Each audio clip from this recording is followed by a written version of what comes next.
एगो श्री गुरु के गीत सुनावत। सब कर दुलावा बड़ा गोर रे माई, सब कर दुलावा बड़ा गोर रे माई, गौरा के दुलावा बड़ा करिया रे माई, गौरा के दुलावा बड़ा करिया रे माई, करिया तो बाड़े बाकिर नो करिया हन रे माई, करी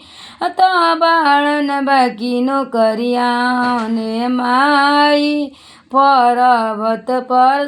बैठल हूँ सब दुनिया देखस रे माई, पर्वत पर बैठल दुनिया देख तड़े रे माई,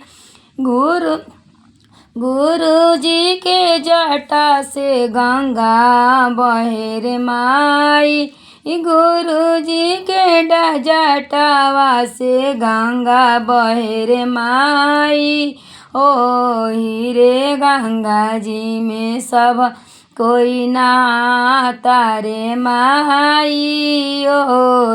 रे गंगा जी में सब कोई नहाता रे माई,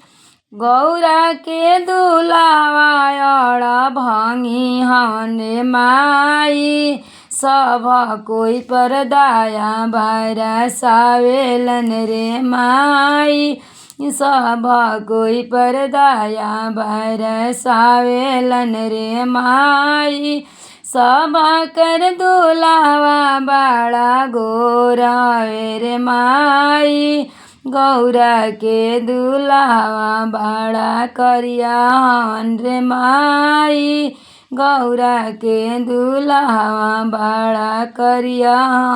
रे माई।